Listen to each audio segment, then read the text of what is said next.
il y a le commerce, est-ce que les gens se font soigner. Donc tous ces problèmes, même si les invités ici vont à nous parler de cela, mais elle est sur place et elle va nous aider à mieux comprendre la situation là-bas. Bienvenue aussi ingénieur Bahali.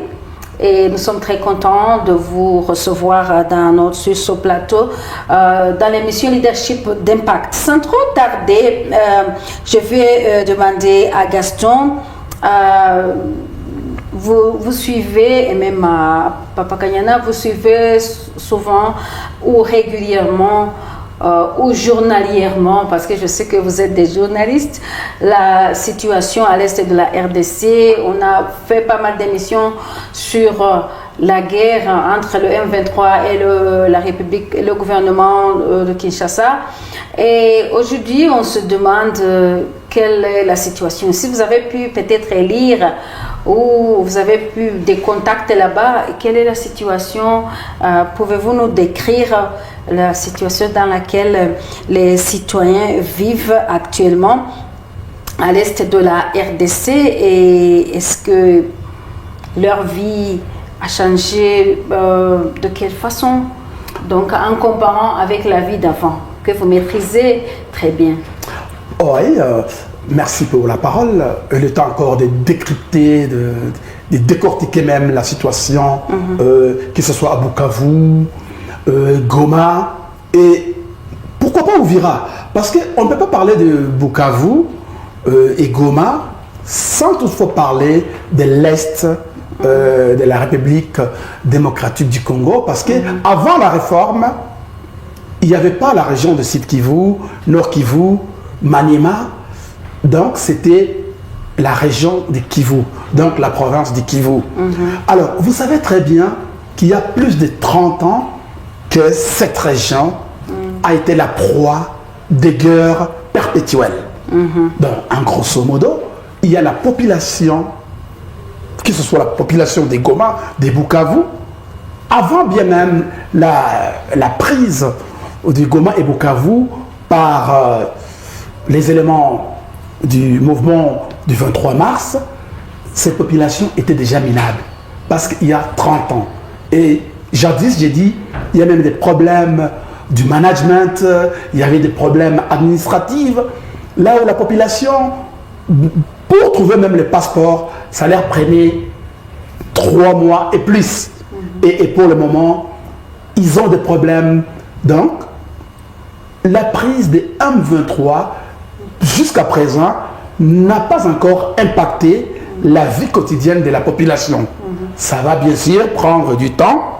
Et puis, il y a ce qu'on appelle la causalité politique. Quand vous allez parler avec les Congolais qui veulent la paix, ils vous disent ça c'est une invention venant de l'extérieur du pays.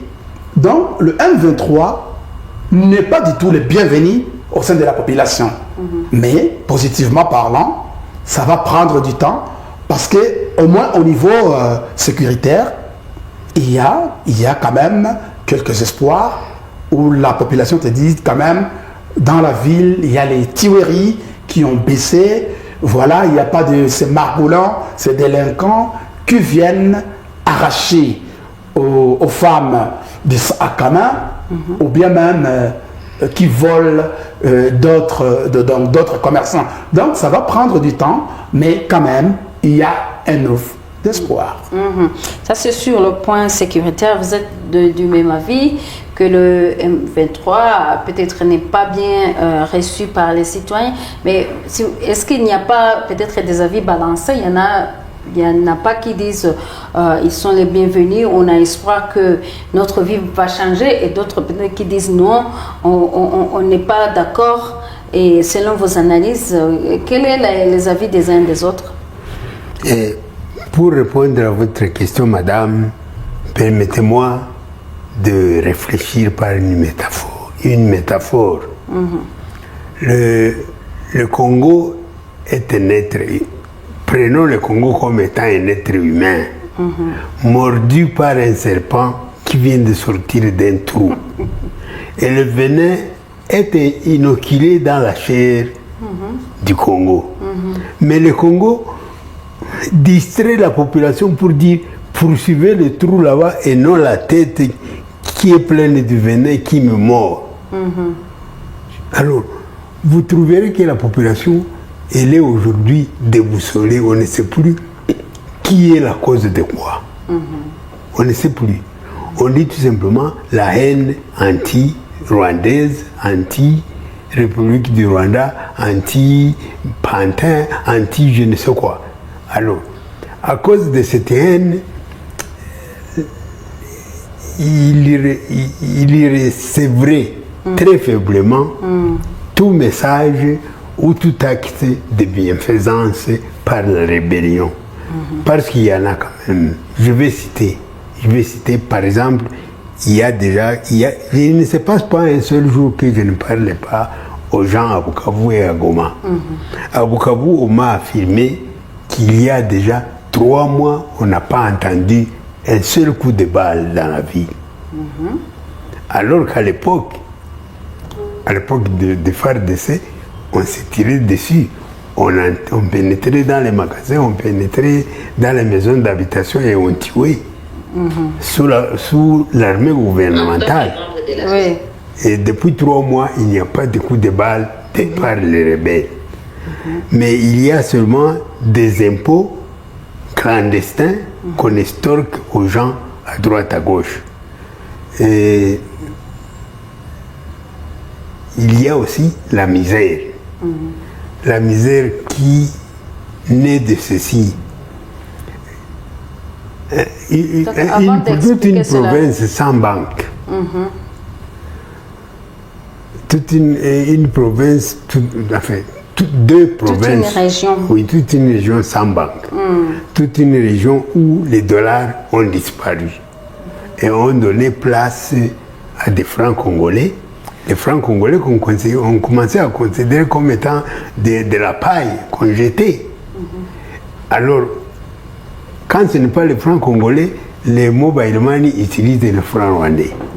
Et les francs rwandais sont perçus comme étant une sorte de colonisation économique par ce pantin-là. Ces pantins envers qui on décharge la haine. Vous comprenez que la population est vraiment déboussolée, voilà le mot. Je me dis même que le mot résilience qu'on nous impose n'est pas approprié. N'est pas approprié, pourquoi? Depuis très longtemps, notre situation est jugée par l'extérieur, par les concepteurs idéologiques. Alors ils donnent des mots que nous devons suivre sans se soucier de la réalité locale. Aujourd'hui, dans la ville de Bukavu, Madame Solange, il y a un terme qui est né. Qui dit comment? À cause de la misère. Un papa croise un autre et lui demande comment ça va à la maison et l'autre répond tout quoi tu as ajouté. Tu as ajouté, c'est-à-dire nous devenons marastiques, nous devenons kwashiorkoré, nous devenons mal nourris. Même les mal nourris sont peut-être un peu au-dessus de Djouché. Djouché, c'est l'équivalent de Kouingira.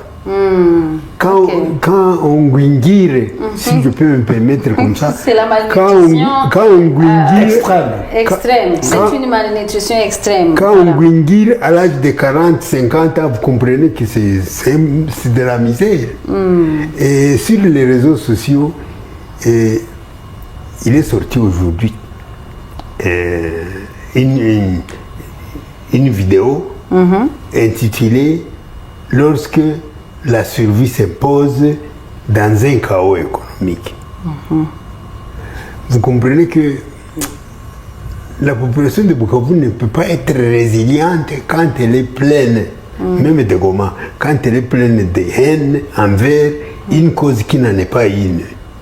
La cause, elle est là, on ne la voit pas. C'est la tête vénéneuse du serpent qui a mordu. Au lieu de vous attaquer au trou d'où vient le serpent, essayez quand même de faire la ligature pour empêcher le venin de monter jusqu'au cœur. Et avec ça, madame, c'est très triste Tout ce que je viens de vous dire là, Madame Premier ministre, elle s'appelle Sominois. Vous savez qu'elle a 50 000 $ d'émissions par jour passées à l'étranger. Les membres de sa délégation ont chacun 10 000 $ par jour passés à l'étranger. Et dans sa délégation, il paraît qu'il prend les membres de sa famille. Or, avec 10 000 $, on peut payer tous les agents d'une entreprise à l'est du Congo, là où il y a la misère. Je ne vois pas en quoi la population peut être résiliente quand l'autorité est en train de piller. Merci beaucoup, Papa Kanyana. Si vous le permettez, j'aimerais demander à la technique de nous préparer le premier clip de Madame Joëlla Bahali, qui est de la société civile. Elle est la responsable de l'organisation non gouvernementale qui s'appelle Redonnons le sourire et la dignité à la femme et la fille vivant avec handicap. Donc, elle va nous expliquer ce qui a changé après la prise de la ville des deux villes, Goma, Bukavu, par le M23. La technique, s'il vous plaît, si vous pouvez nous aider à voir Madame Joëlla. Bonsoir, chers téléspectateurs. C'est Madame Bahali Joël, ingénieure en réseau et télécommunications, activiste aussi membre de la société civile Sud-Kivu. Ce soir, je suis là pour vous parler de l'impact que le mouvement M23 a sur la population de Bukavu. Cette population qui est toujours résiliente et solidaire, peu importe les circonstances, vit aujourd'hui dans une peur effroyable. Il y a trop de tracasseries, personne ne sait plus qui se fier, personne ne sait plus. Parlant de choses qui ont quand même marché depuis que les M23 sont là, du niveau sécurité, il y a quelques avancées. Par exemple, les tueries ont baissé, les coups de balles, de tirs la nuit sont moins fréquents. Et aussi, sur le plan social ou, je dirais, sur le plan de la ville est devenue un peu propre depuis que les M23 sont là. Alors, je dirais que le rôle de l'autorité dans cette période, c'est de rétablir une administration vraiment qui est forte et qui est confiante. Parce qu'aujourd'hui, on ne sait plus qui est qui, comme je le disais. On a peur même de l'ombre de quelqu'un. Mais si on a confiance à l'administration instaurée, et si l'administration est forte, je pense que ça pourrait aider les populations à être un peu à sécurité et de se sentir chez eux. Parce que depuis qu'ils sont là, depuis que les M23 sont là, personne ne se sent chez lui ici. Et pour une stratégie qui, je pense, selon moi, peut marcher, c'est délimiter. On doit être unis. Qu'on soit M23, qu'on soit habitat de Bukavu, ce qui va nous ramener à une paix durable, c'est l'unité et de ne pas regarder nos différences. Il faut se concentrer toujours sur la diversité de tous et chacun et ce qui fera la beauté de la chose. Cette unité va nous amener à vivre ensemble et à aimer l'autre et à avoir moins peur des autres. Parce que quand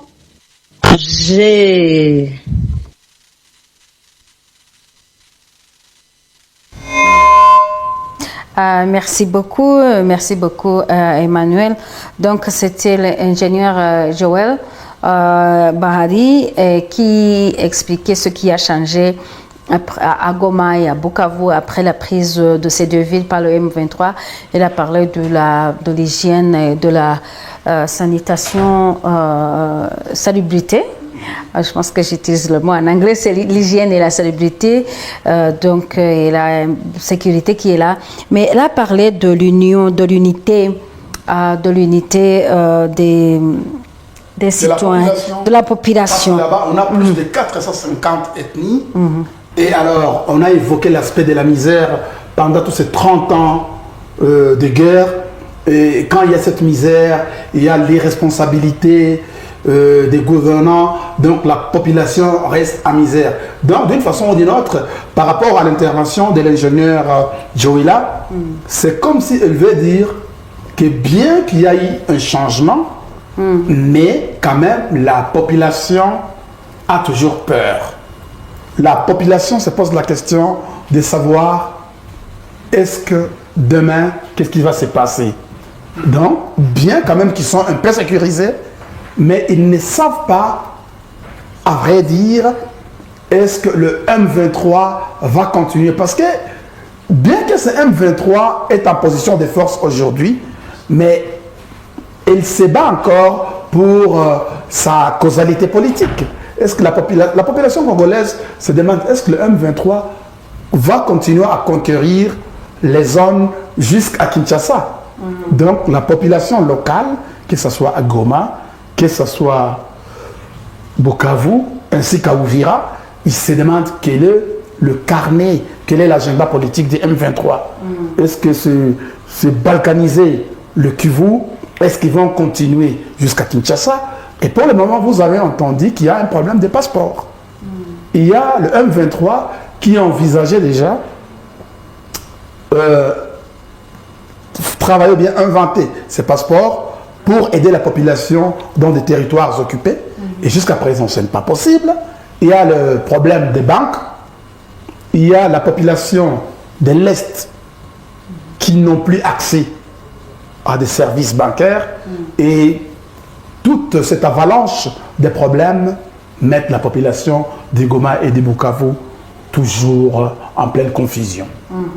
Et du point de vue peut-être économique, vous avez mentionné le non-fonctionnement des banques ou des institutions financières. Est-ce qu'il y a d'autres défis socio-économiques auxquels les habitants de Goma et de Bukavu font face? Vous avez parlé de la malnutrition aiguë. Ah, voilà le mot. De la malnutrition aiguë et qui commence dès le bas âge et qui empêche quelqu'un de grandir.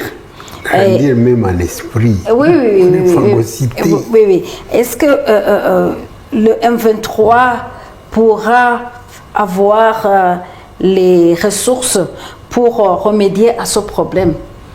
Il y a le problème économique, manque d'institutions financières. Il y a le problème de survie quotidien, manque de nourriture. Je ne sais pas ce qui se passe du point de vue sanitaire. Ce que je sais concernant le domaine agro-pastoral, dans le Massissi notamment, les bétails avaient été rasiés par les Wazalendo. Alors, ceux qui avaient pu emporter leur tête de bétail quelque part vers l'Ouganda ou vers le Rwanda sont en train de revenir aujourd'hui.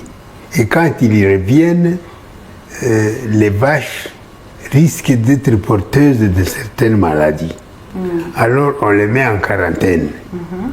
Entre-temps, pendant qu'on les met en quarantaine, je ne sais pas s'il y a les services vétérinaires pour s'en occuper.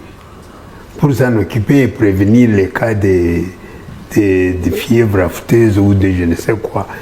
Mais pour ce qui est du domaine agricole, proprement dit, les gens pourraient déjà commencer à cultiver.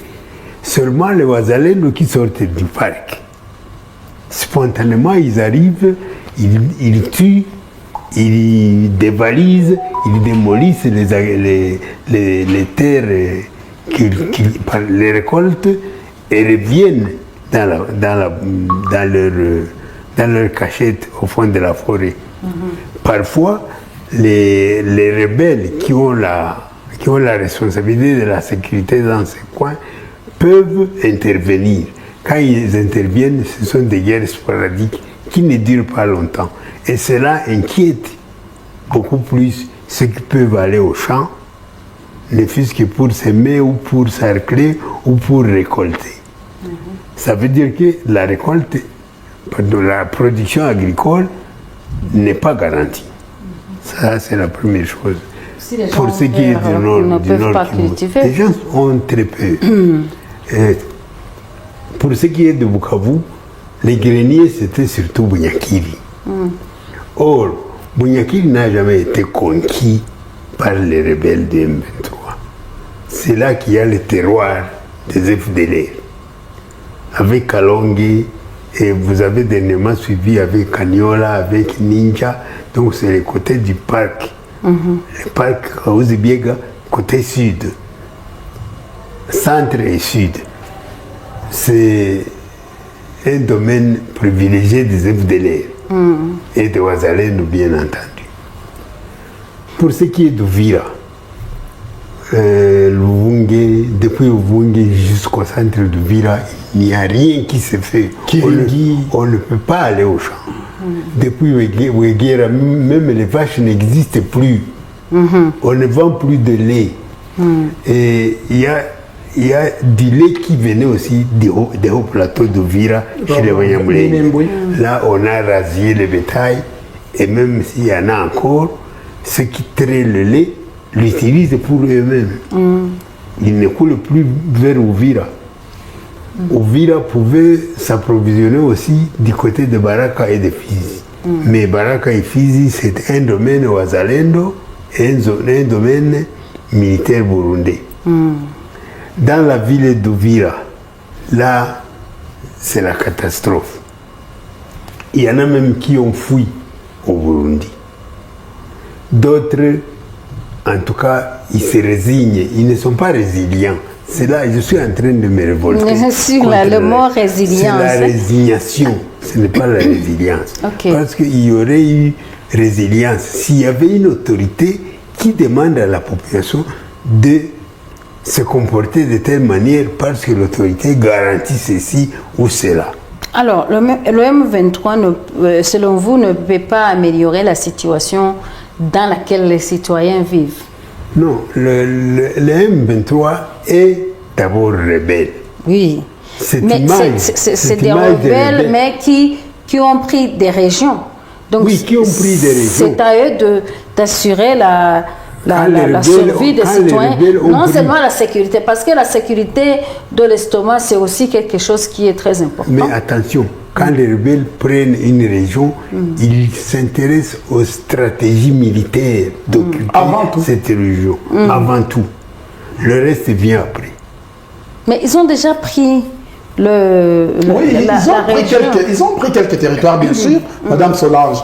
Mais dans leurs esprits, jusqu'à présent, ils sont en pleine guerre. Parce qu'il y a le FRDC et leurs alliés qui se préparent tout azimut dans tous les sens, qui sont en train de commander des équipements de haute envergure, technologiques même. Donc le M23, bien qu'il pense à aider la population, mais ils ont encore un problème qui est très grave parce qu'ils sont encore en pleine guerre. Et puis, en ce qui concerne les défis humanitaires, nous savons très bien, nous sommes bien informés qu'il y a une grande partie de la population, que ce soit des Goma ou des Bukavu surtout, qui se sont réfugiés au Rwanda, au Burundi, en Ouganda et ailleurs. Et vous savez, ça c'est un défi économique quand une main-d'œuvre, quand des intellectuels, des gens qui sont capables à aider à développer la communauté quand ils sont en plein refuge. Et puis, ça cause aussi des problèmes au sein des familles. Vous savez, la plupart des familles africaines vivent du jour au lendemain. Alors, il y a la plupart des femmes, par exemple, pour le moment, qui avaient des maris qui se sont réfugiés alors que c'est eux qui pourvoyaient au niveau des pains quotidiens de la famille. Alors, l'ensemble de tous ces problèmes fait à ce que l'impact positif du leadership de M23 n'est pas remarquable. Mais espérons qu'avec le temps, parce que au cas où les négociations n'aboutissent pas et que le M23 est en position de force, s'ils arrivent à conquérir le territoire national, voilà, c'est à ce moment-là qu'ils auront le temps de démontrer ce qu'on appelle les projets de société.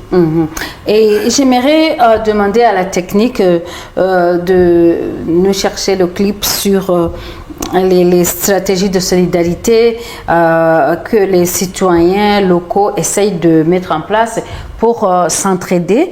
Emmanuel, si vous pouvez nous aider avec le clip numéro 3, comme ça, de l'ingénieur Joël, sur les stratégies locales, comment la population, comment les citoyens s'entraident. Sinon, je vous dis merci pour ce soir et à la prochaine occasion. C'est Joël Bahali depuis la ville de Bukavu. En tant que membre de la société civile, je suggère que l'administration nouvellement établie ici en ville restaure la liberté d'expression. Parce que grâce à cette liberté d'expression, tout le monde a la parole, la société civile a la parole, même la population aussi a la parole. Et de cette manière qu'on va dénoncer les méfaits qui se font et apprécier aussi les biens qui se fait aussi dans notre société, dans notre communauté. Parce qu'on ne va pas seulement parler du mal ou du mauvais ou du point négatif. Il y a aussi les points positifs qu'on doit apprécier quand même. Et c'est grâce à cette liberté d'expression qu'on va y arriver. C'est pas par la peur, par l'intimidation qu'on va y arriver, mais par la liberté. Tout le monde doit se sentir libre de parler et de proposer des suggestions, des propositions pour que nous ayons une paix, une vraie paix et une paix durable. Je demanderai aussi à cette même administration de gouverner d'une manière démocratique et non par dictature. Parce que le peuple congolais, comme je l'ai dit, c'est un peuple résilient et avec la dictature, ça ne sera pas vraiment facile. Ça ne sera pas facile pour les Bukaviens. Ça ne sera pas facile non plus pour l'administration. Alors, de grâce, gérez, guidez-nous, gouvernez-nous par démocratie, non pas par dictature.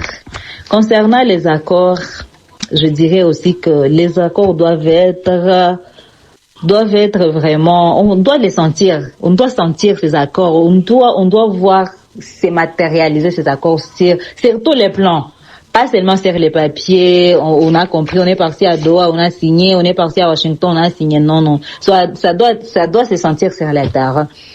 En appliquant vraiment tous les principes qui sont dans les accords, notamment les cessez-le-feu. Les peuples congolais doivent se sentir libres de marcher comme ils veulent dans sa province, et les routes qui sont bloquées par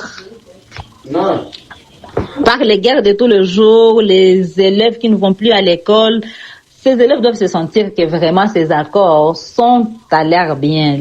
Ces accords les font du bien. Ça ne doit pas être seulement sur les papiers ou seulement sur les télévisions qu'on doit les voir, mais on doit les sentir sur le terrain. Chaque paysan doit vaquer à ses occupations. Après la signature des accords, normalement, chaque paysan doit vaquer à ses occupations. Les élèves doivent partir à l'école. Il faut sentir aussi que demain ou après-demain, l'aéroport de Goma a été ouvert. Demain ou après-demain, les banques, les microfinances ont ouvert à Bukavu. Ça sera vraiment un pas vers la paix et non pas seulement la paix qu'on parle, la paix qu'on ressent seulement sur qu'on voit à la télé, la paix qu'on voit à la télé, mais ça sera la paix qu'on doit vraiment, ça sera la paix sensible, ça sera la paix qu'on pourra toucher. Et c'est grâce au respect des accords signés. Merci beaucoup, ingénieur Joël, pour votre contribution à cette émission. Ingénieur Joël a mentionné, je dirais, ce sont les doléances, ce que la population souhaite pour les désidérata surtout. Oui, pour que la paix soit durable, parce qu'elle parle de la paix à la télé, c'est-à-dire peut-être qu'il y a sécurité, on ne vole plus, mais que pour elle parle d'autres choses. Alors, qu'est-ce qu'il faut faire pour que vraiment cette paix soit instaurée? Elle a donné certaines idées, mais vous avez aussi les vôtres, pour que la population, au moins pendant une période courte, soit assistée, puisse... Oui, Papa Kanyana. Madame Solange, vous savez qu'il n'y a pas une semaine, l'autorité du Qatar était dans la région. Et elle a passé 2 jours à Kigali et je crois 2 jours à Kinshasa. Est-ce que c'est pour venir marteler pour dire que il faut qu'on respecte le cessez-le-feu, puisque jusqu'aujourd'hui, le cessez-le-feu n'est pas accepté. J'ai vu dernièrement un élément d'information selon lequel Kinshasa a acheté beaucoup de drones très spécialisés et peut-être quasi supersoniques. Et ces drones bombardent tous les jours, notamment dans les Kamituga. Kamituga, c'est où? Kamituga, c'est après au sud Kivu, après Mwenga, vers Chabunda. C'est là que les rebelles seraient déjà en route vers Chabunda et Kindu. Et puis Kindu Maniema. C'est dans la forêt. C'est dans la forêt. Ils sont bombardés tous les jours. Alors, eux, qu'est-ce qu'ils ont dit? Ils ont dit, Tshisekedi a beaucoup d'argent. Il les ramasse dans les mines, partout au Katanga et au Kivu. Et il achète beaucoup d'armes, mais jamais il n'achètera notre détermination. Ce sont les rebelles qui ont dit ça. Alors, Madame l'ingénieur Joël vient de parler de cessez-le-feu effectif. Et du respect des accords. Du respect des accords.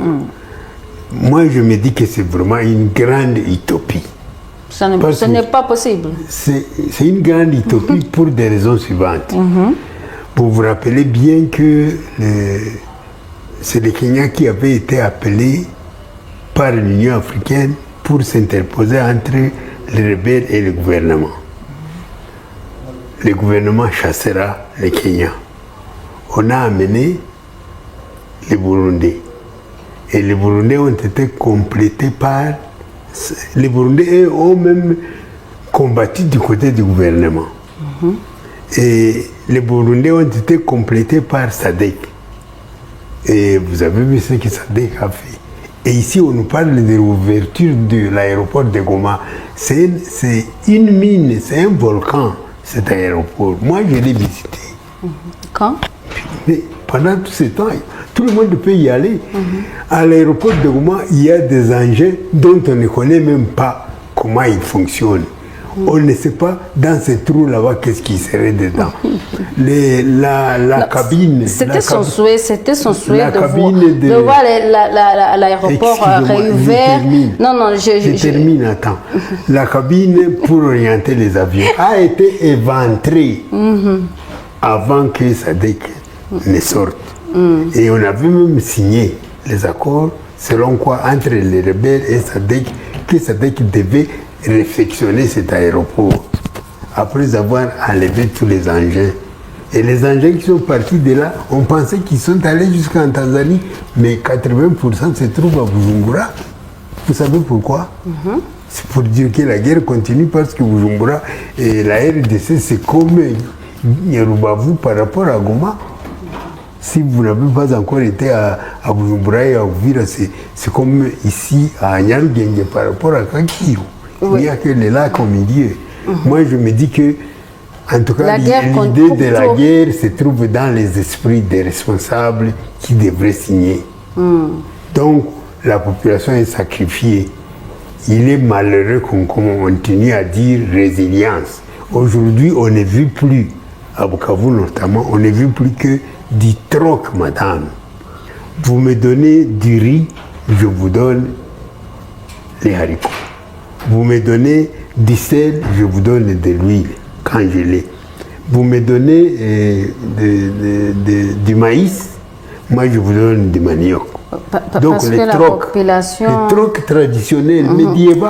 Parce que les institutions financières ne fonctionnent pas, les banques. Il n'y a rien. Et ceux qui ont l'argent, on dit même que ceux qui ont l'argent, il y en a toujours. Ceux qui ont l'argent mettent sous les matelas. C'est là que se trouve la banque. C'est comme ça que la population est insécurisée. Quand vous avez beaucoup d'argent dans la maison, vous ne dormez pas. Il suffit qu'une souris passe dans les plafonds et vous ne dormirez plus. Et alors, et jusqu'à quand vous pensez que donc cette guerre continue et n'est pas à finir bientôt, Gaston? Et entre-temps, comment alors les citoyens vont survivre? Vous savez, ce problème est trop complexe. Comme les leaders même du Congo, là je parle du gouvernement central de Kinshasa, quand ces politiciens font des têtes dures et qui ne sont pas conscients de cette galère, de cette misère dont la population de l'Est du Congo fait face il y a 30 ans. Donc, sûrement, la population continuera à souffrir. Ces grands Bwana qui vivent à Kinshasa, les autres sont à l'extérieur du pays, à l'étranger, ils ne sont pas conscients des problèmes dont font face leur population. Alors, c'est-à-dire, un match se joue entre deux équipes. Donc, d'une façon ou d'une autre, c'est le M23 maintenant qui est en charge de libérer cette population. Et puis, laissons le truc des fanatismes. Pour que le M23 s'introduise dans cette affaire, dans ce chaos, dans cette anarchie dont la République démocratique du Congo est en train de passer, ça découle de cette inertie, de cette incapacité affichée par le gouvernement de Kinshasa. Je suis sûr qu'avec une volonté politique positive, les choses n'allaient pas arriver à ce point. Vous vous souvenez aujourd'hui, il y a 3 ans, du jour au jour, la zone de Bunagana a été conquise par les combattants du M23. Et à cette époque, il y a le président Tshisekedi qui disait demain ou après-demain, on va libérer Bunagana. Et après Bunagana, il y a la ville de Goma qui a été occupée, il y a la ville de Bukavu, et pourquoi pas demain, ça sera Uvira. Donc j'ai dit, si le gouvernement congolais, les autorités congolaises sont conscients de la misère, on est en train de compter à peu près 10 millions de gens qui sont morts, des réfugiés internes qu'externes. Donc, tout dépendra de la volonté politique. Je suis sûr, si le gouvernement de Kinshasa était vraiment conscient, souffrait avec sa population, cette guerre ne pouvait pas arriver à ce niveau. Et souvenez-vous bien, jusqu'à présent, quand vous suivez les médias congolais, je m'excuse, il y a une certaine propagande qui est en train de se développer en disant que notre pays a été attaqué, a été envahi par le Rwandais.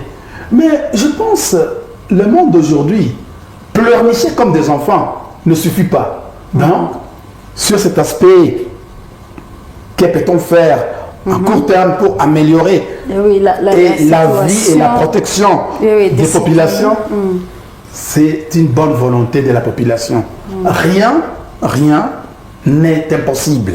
Mais ça demande une volonté, une détermination au niveau des gouvernements. Si quelqu'un est à Kinshasa, ses enfants étudient aux États-Unis, en Europe, machin, il n'est pas conscient de la souffrance de la population du fin fond. Alors, c'est ce qui fait que, d'une façon ou d'une autre, le Congo pourra même être balkanisé. Peut-être que le gouvernement congolais est en train de penser que, comme cela a été le cas quand le M23, quand les rebelles avaient pris Bunagana, ça va être aussi le cas. Ils vont partir et laisser les villes entre les mains du gouvernement. Peut-être. Et la plupart de... Non, mais il y a quelque chose que vous ne voyez pas. Bientôt, il y aura élection en République démocratique du Congo. Et cette échéance électorale, elle est la dernière pour le président de la République. D'après la Constitution. D'après la Constitution. On dit, comme la population lui avait refusé de changer la Constitution, on dit qu'aujourd'hui, il cherche à pérenniser la guerre pour que l'échéance électorale arrive et il prolonge. Ça veut dire, vous voyez, quand je vais donner un exemple bizarre, peut-être méprisant. J'aime beaucoup les exemples. Vous voyez un morceau de viande, la chair, vous la jetez par terre et vous y envoyez 3 chiens. Les plus vaillants, les plus gros, les plus vigoureux, c'est lui qui va prendre le gros morceau et peut-être toute la viande. Les autres vont périr. C'est comme ça que vous entendrez qu'à Kinshasa, les députés, les sénateurs, les ministres, ils ont à peu près 60 à 70% du budget national. Et on a même dernièrement entendu qu'il y a un ministre de la Justice qui avait été arrêté pour 20 000 dollars. 20 000 dollars, c'est quoi? Ce sont les frais d'émission de 2 jours pour la fille d'un ministre qui prend la délégation avec sa mère pour aller à l'étranger. Alors on va arrêter ce ministre-là pour 20 000 dollars. C'est un scénario de cinéma. Pour vous, il n'y a pas de solution. La solution est celle-ci. À court terme, il n'y a pas de solution. La solution est celle-ci. Ou bien Kinshasa se révise et sente que tout le Congo est sous sa responsabilité et qu'aucun Congolais ne devrait souffrir, alors qu'il y a les moyens nationaux pour tout le monde. En quoi faisant? Comment le gouvernement? Par exemple, en ouvrant les banques. Mais si le gouvernement ouvre les banques, ça va donner la force au M23. Oui, mais on négocie avec les M23, on dit, par exemple, nous allons faire ceci et vous faites cela. Mais c'est donnant-donnant, c'est ça la négociation. Moi, j'ai été à Kinshasa en 2005. J'ai eu des problèmes à l'aéroport tout simplement parce qu'on avait vu que mon passeport était rwandais. Et ils ont parlé lingala croyant que je n'entendais pas. Ils ont dit, mais comme il vient d'une réunion des Nations Unies, demandez-lui les dollars, il en a beaucoup. Moi, j'ai montré 200 dollars, je leur ai dit, je les ai, mais je ne vous les donne pas. Et vous pensez que moi, je suis ce que vous voyez dans les passeports là-bas. C'est pourquoi vous m'extrayez des autres passagers.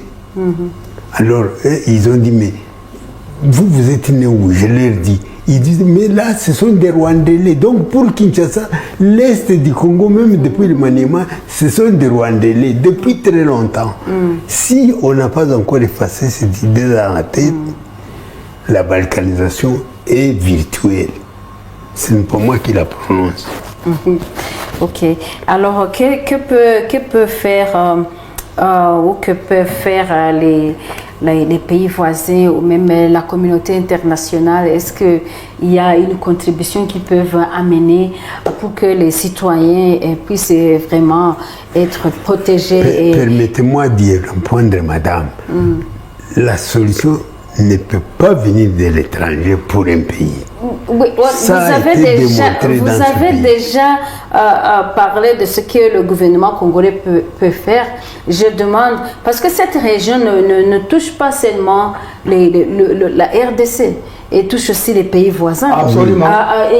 Vous avez parlé des gens qui se sont déplacés.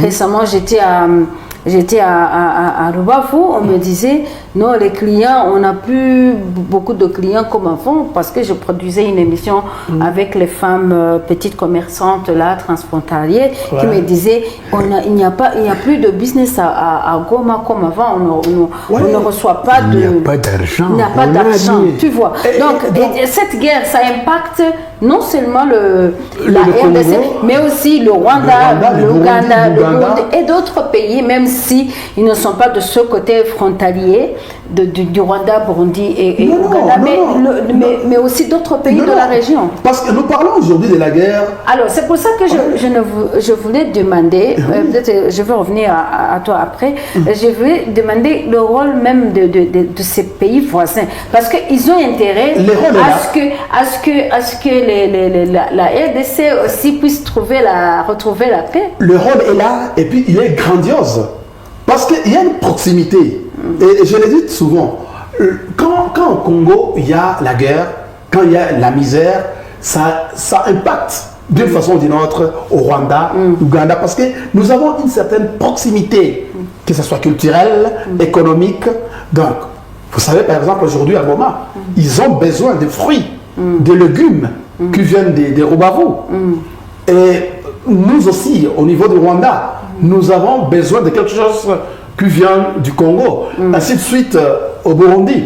Alors, le problème qui est là, pour que le rôle des autorités et partenaires régionaux soit valable, soit efficace, et je l'ai dit à haute voix, il y a un problème d'incompréhension, même de la racine du problème. Par tous les côtés. Parce que, vous savez, quelquefois nous disons, cette guerre qui prévaut à l'est du Congo, par exemple, les États-Unis d'Amérique ou les pays de l'Union européenne, pour eux, ils définissent ces conflits comme un conflit économique à cause des minéraux du Congo. Mais quand nous analysons, quand nous entrons en profondeur, ça c'est un problème historique et idéologique. Il y a par exemple le gouvernement congolais, ou bien les Congolais, la plupart des Congolais, ils n'arrivent même pas à accepter qu'il y a une partie de la population rwandophone, mais congolaise. Et ça, c'est un conflit. Ils vous disent, vous parlez Kinyarwanda, vous avez des signes morphologiques comme rwandais, rentrez chez vous automatiquement. Et ça, c'est un grand problème. Et c'est pour cela, vous allez voir par exemple la position du Burundi et du Rwanda aujourd'hui. C'est comme si nous nous regardons comme des lions, pourquoi pas des chats, de souris. Alors, vous savez, quand par exemple le gouvernement rwandais explique la raison pour laquelle les MV3 se battent, les Burundais ne le comprennent pas directement. Et il y a même le gouvernement congolais qui devait être le premier à bien comprendre les problèmes, ils ignorent. Alors, aussi longtemps que les gens n'ont pas ce qu'on appelle les common ground ou bien intérêt d'entente, là, le rôle de ce pays voisin, de ses partenaires, ne sera pas vraiment efficace. Et au contraire, les pays même peuvent se battre. Et c'est pour cela qu'on a toujours dit, dans cette émission Leadership d'impact, aussi longtemps que le leader de la région, donc les pays de la région des Grands Lacs, ne s'assoient pas sur une même table avec une bonne volonté politique, la guerre peut dégénérer en guerre régionale. Merci beaucoup. On va vers la fin de notre émission. Et Papa Kanyana, vous disiez que ce n'est pas possible que les pays voisins contribuent ou leur rôle est trop minime comparé au rôle même des Congolais eux-mêmes. Non, je n'ai pas dit ça. C'est ce que vous m'avez mal saisi. J'ai donné au début de cette émission l'image selon laquelle le serpent qui a le venin dans la tête, il vous mord, mais vous ne voyez pas ça, vous allez vers le trou. Le trou d'où le serpent est venu. On nous cache, c'est comme on nous voile les yeux par ce que notre ami vient de dire, que ce sont les minéraux congolais, que c'est ceci ou cela. Il s'agit de la poursuite du génocide qu'il y avait eu au Rwanda. Et vous vous rappelez que les FDLR sont sortis de ce pays grâce à la mission entre guillemets humanitaire française pour s'installer à la frontière. Pourquoi? Pour venir exterminer le pouvoir de Kigali. Alors, parce qu'à moi, un général français avait dit à Miti, nous allons au Rwanda pour faire partir Kagame en Ouganda. C'est ça, non? Qui les avait amenés. Et on disait qu'ils sont humanitaires, mais ils n'avaient aucun sac de haricots. Ils n'avaient que des missiles et des fusils. Alors, quand ils ont armé les FDLR, quand ils attaquaient ce pays où nous sommes, et qu'ils aient échoué, ils se sont attaqués aux populations congolaises, non pas rwandophones, mais une partie de ces rwandophones, identifiés comme étant des souches Tutsis, n'est-ce pas? Et vous voyez le Burundi quand il vient dans la guerre, il ne vient pas gratuitement. Au Nord Kivu, il ne tue pas n'importe qui. Il tuait les vaches et leurs propriétaires, qui sont propriétaires de vaches. Alors, le rôle de... Au sud Kivu, madame, ils vont sur le haut plateau, chez les Banyamulenge. Pourquoi? C'est une poursuite du génocide. Et c'est pour cela que nous disons, Alors, comment donc les acteurs régionaux... Comment éviter que le génocide que le Rwanda a connu contre les Tutsis en 1994 ne s'étende sur la région? C'est ça que nous étions en train de dire. Donc, il faut que ce leader de notre région, le président rwandais, le président burundais, le président congolais, parce que comme tu l'as dit, il y a des proximités. Absolument. On donc, a on ne peut pas croiser les bras. Et ce problème qui prédomine et qui prévaut aujourd'hui en République démocratique du Congo a à voir avec toute la région. Donc le président rwandais connaît beaucoup de choses. Le président burundais, il n'est pas ignorant. Et ce que le président congolais, et peut-être après la Tanzanie et l'Ouganda, peuvent bien venir aider après que le Rwanda, les Burundais et les Congo, parce que c'est nous autres qui sommes victimes. Je crois que les médias ont un grand rôle. C'est le dernier commentaire. Les derniers commentaires. Que nos confrères, nos collègues des chevaliers de la plume, au monde entier, surtout à l'Occident, cessent de nous voiler la face en parlant des richesses du Congo. Qu'ils ne disent plus ça. Qu'on nous dise la vérité. C'est une continuation du génocide et qu'on appelle les Nations Unies pour l'arrêter.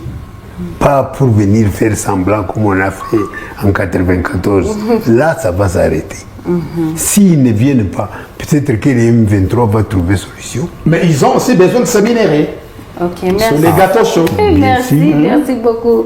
Chers invités, merci Gaston d'avoir participé à cette émission. Merci à l'ingénieur Joël Bahali de votre contribution et j'espère que les autorités de la région ont entendu et suivi vos doléances, vos préoccupations. Merci Papa Kanyana. C'est moi qui vous remercie. De votre temps. Il y a quelqu'un qui m'a dit quand il a vu l'affiche, il m'a dit ah Solange, vous invitez beaucoup Papa Kanyana. Vous ne voyez pas que vous le fatiguez. J'ai dit, je ne pense pas plus que vous soyez... Plus vous m'invitez, plus vous me donnez plus de vigueur à venir dire ce que je pense. Ok, merci beaucoup Papa Kanyana. Donc à la personne qui me l'a demandé, Papa Kanyana a toujours toutes ses forces pour participer à cette émission. Merci beaucoup. Je remercie aussi aux téléspectateurs, téléspectatrices, vous tous qui étiez avec nous, vous nous avez suivis et vous qui ont envoyé des messages et d'autres qui ont participé d'une manière ou d'une autre, on vous remercie. On espère que la paix va s'instaurer, la paix durable, comme ingénieur Joël l'a dit, la paix durable, pas une paix artificielle, la paix durable va s'instaurer en RDC et c'est le souhait de tout le monde parce que, comme on l'a dit, la guerre en RDC, ça a des conséquences sur la région. On vous remercie et à la prochaine.